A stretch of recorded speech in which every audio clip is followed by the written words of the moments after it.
L'ex-chef d'état-major général britannique, il vient de prendre sa retraite, tire à lui aussi le signal d'alarme. Écoutez, il appelle son gouvernement, tenez-vous bien, à construire des abris antiaériens.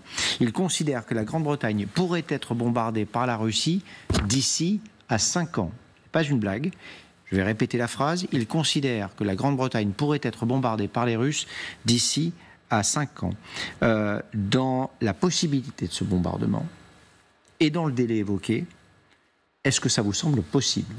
Oui, c'est toujours possible. Je veux dire, le boulot militaire, c'est véritablement d'anticiper et de dresser toutes les possibilités, les éventualités. À partir du moment où les Russes ont les vecteurs pour vous taper, vous devez vous poser la question de savoir qu'est-ce qui se passe s'ils me tapent. Je veux dire, vous avez un problème entre la dangerosité et la probabilité. Je veux dire, c'est très dangereux, donc on ne peut pas, je dirais, faire une croix sur l'hypothèse que ça va arriver. Est-ce que la probabilité est importante ? Peut-être pas. Enfin, là, en revanche, il faut s'y préparer. En tout cas, moi, j'ai connu Patrick Sanders, ça c'est bien, parce que c'est de lui qu'il s'agit. Il commandait la 3e division avant d'être chef d'état-major, et moi j'ai manœuvré 3 semaines avec lui dans le cadre de la Combined Joint Task Force franco-britannique, en Cornouailles britannique, sous ses ordres, directement avec ma brigade. Et je peux vous dire que c'était un sacré chef. Donc il faut écouter ce qu'il dit quand même, parce que c'est un bonhomme, moi, qui m'a beaucoup impressionné. Il parle très bien le français, il parle toutes les langues, c'est un chef très, très convivial, et donc il est devenu après chef d'état-major de l'armée de terre britannique. Donc il faut prendre ces déclarations au sérieux. Pardon, parce que ça nous ramène, j'allais dire 70 ans en arrière, près de 80 ans en arrière.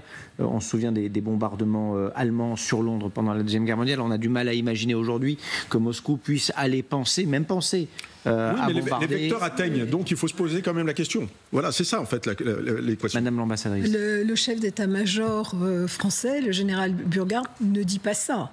Il dit qu'il y a une menace russe, effectivement, qui est une menace qui est plutôt de nature informationnelle, cyber, et que donc il faut s'en prémunir, qu'il faut également que la France se réarme, que l'Europe se réarme pour constituer une dissuasion face à la Russie.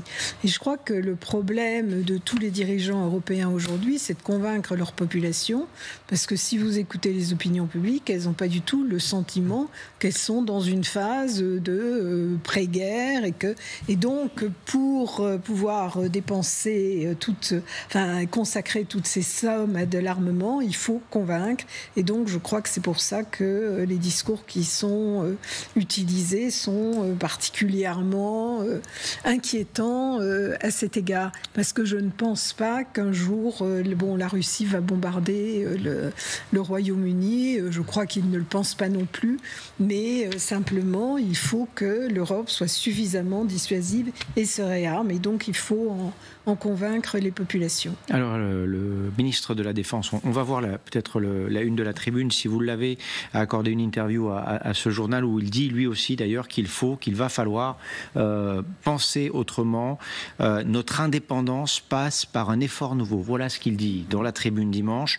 Ce sera à lire évidemment dans le détail ce dimanche, et à quelques heures d'un discours qu'on attend tous ici, celui d'Emmanuel Macron, sur les orientations peut-être stratégiques à venir de la France. Ça va nous intéresser, on va en parler longuement demain notamment. Vous parlez de l'opinion publique, c'est intéressant ce que vous dites, parce que le mois dernier, le Premier ministre britannique avait un discours similaire à celui du général britannique que vous connaissez et dont on parlait tout à l'heure, en empruntant même une maxime trumpienne. Écoutez. La menace à laquelle nous faisons face aujourd'hui est plus grave, plus immédiate et plus imprévisible que jamais depuis la guerre froide. Nous sommes confrontés à une guerre en Europe, à de nouveaux risques nucléaires, à des cyberattaques quotidiennes, à une agression croissante de la Russie dans nos eaux qui menace notre espace aérien. Nous passons à une préparation au combat comme objectif central de nos forces armées. Lorsque nous sommes directement menacés par des États disposant de forces militaires avancées, la manière la plus efficace de les dissuader est d'être prêts et de leur montrer que nous sommes prêts en instaurant la paix par la force. Voilà, la paix par la force, oui. Ouais, je pense que c'est ce maxime-là à laquelle vous faites C'était mon allusion. De Reagan à la base d'ailleurs.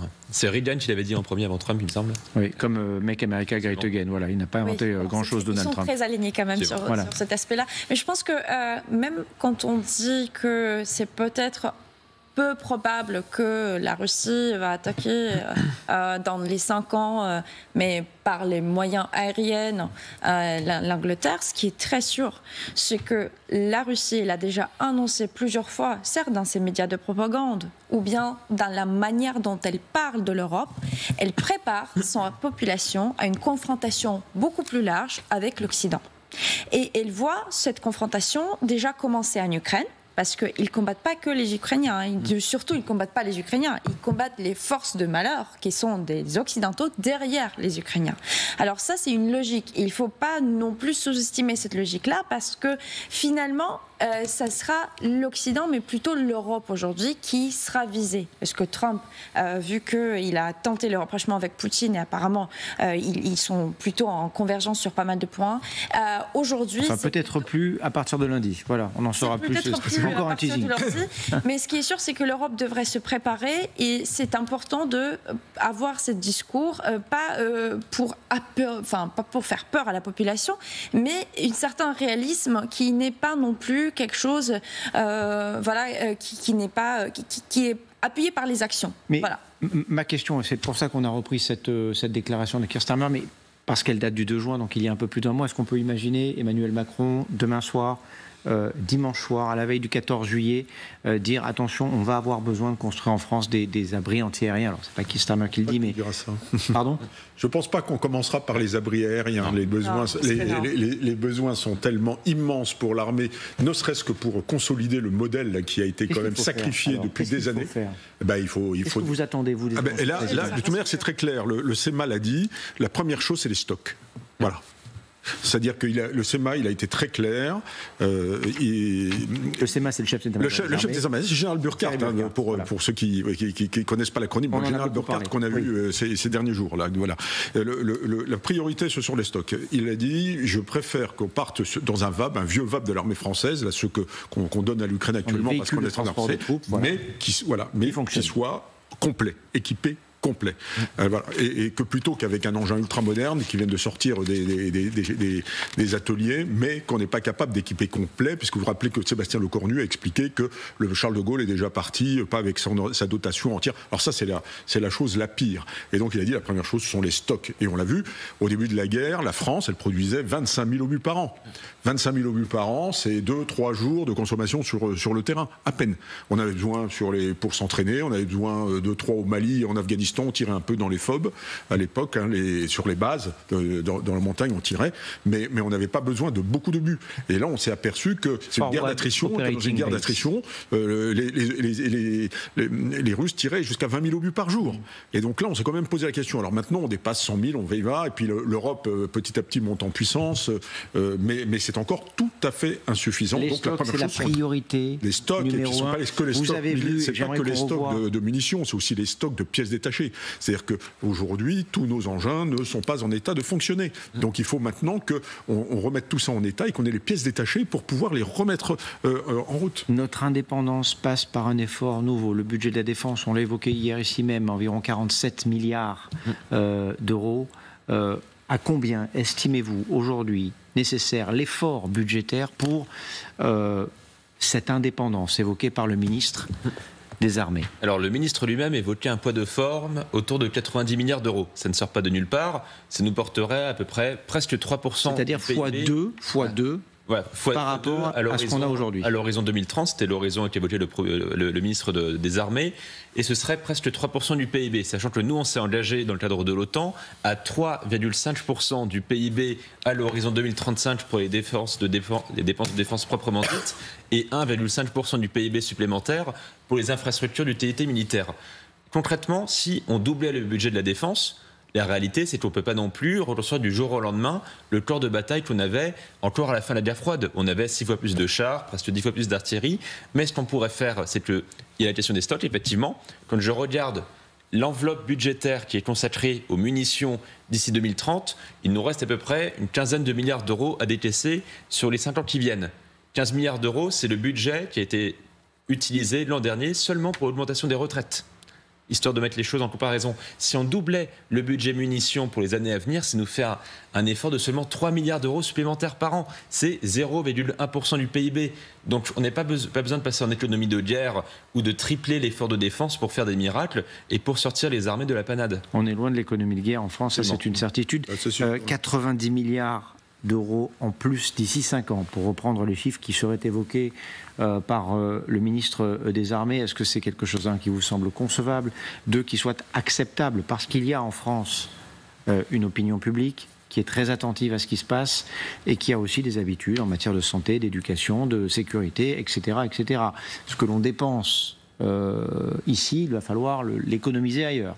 Oui, tout à fait, mais je pense que le même problème se pose de manière plus cruciale en France à cause de notre niveau d'endettement et notre attachement effectivement au modèle social français. Mais je pense que c'est pour ça que tous nos chefs civils, militaires insistent sur ces menaces pour convaincre que ça doit être une priorité. Et quand le Premier ministre François Bayrou était sur le plateau de Darius Rochebin, c'est ce qu'il a dit. Il a dit c'est sacré. Et donc que les dépenses seront bien faites. Simplement, moi, il y a une chose qui m'a quand même marqué, c'est les Scalp, donc ces missiles à longue portée dont on est très fiers et qui sont très efficaces. La France va en recommander. Oui, mais l'annonce a été faite. Ça fait, je crois, 15 ans que... 10-15 ans, oui. Ça fait 10-15 ans qu'on n'en faisait plus. Ça fait presque 4 ans que la guerre en Ukraine a commencé. Donc pourquoi ne l'a-t-on pas fait avant ? Oui, justement. C'est quand même une véritable... Parce que l'armée n'était pas capable d'en commander, parce qu'elle n'avait pas les moyens budgétaires. Non, mais pourquoi ? Non, mais bien sûr, mais l'État aurait pu décider de passer les commandes. Et ça n'a oui, pas mais été pour passer les commandes, ça reste un problème industriel. L'industriel ne va pas remettre en branle des chaînes de production. Il faut qu'il y ait un acquéreur. Qui acquiert ? C'est ça le vrai souci. Parce que quand vous remettez des chaînes de production, les entreprises d'armement, elles sont aussi confrontées aux emprunts dans les banques, parce qu'il faut aller, faut du liquide. Ça coûte cher. Après, il faut des techniciens. Et puis après, il faut des clients. Alors, qui achète ça ? C'est ça le vrai problème. À partir du moment où l'État ne passe pas commande, l'affaire est plantée. Alors, quand l'État repasse commande, après, il y a un effet dynamique, effectivement. Et il y a la question aussi de notre capacité à encaisser une hausse de dépenses massive. Mettons que la France ait les moyens budgétaires, et spoiler, on ne les a pas, pour doubler le budget de la défense d'ici 2030.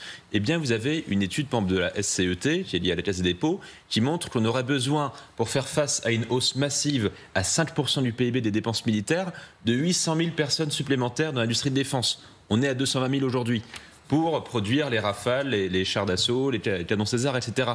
800 000 personnes. On ne peut pas le faire au regard de notre marché du travail actuel et des capacités de formation et de recrutement de notre industrie de défense. Et de l'autre côté, il y a bien sûr l'industrie américaine qui va capter des parts de marché énormes, quoi que l'on en dise chez nos voisins sur le besoin de réduire les dépendances à l'Amérique.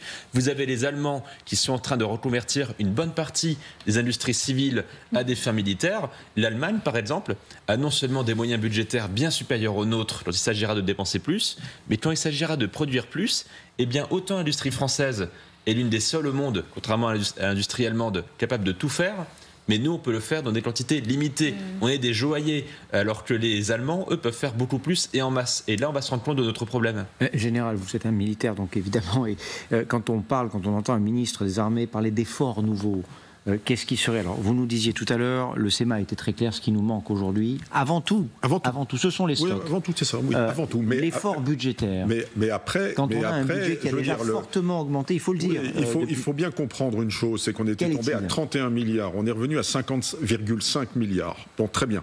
Ces 20 milliards-là nous permettent simplement de remettre le modèle à flot. C'est pour ça que je pose la question. De mettre des rustines sur la machine, le bateau qui prenait l'eau. Donc, voilà. Donc, ça stabilise l'appareil militaire. Maintenant, si vous voulez une guerre de haute intensité demain, effectivement, là, il va falloir augmenter de 3, peut-être 4 milliards tous les ans pendant un certain nombre d'années. Parce que la guerre moderne, là, par exemple, les drones. Bon, les drones, si vous avez une guerre demain, vous aurez une guerre de drones.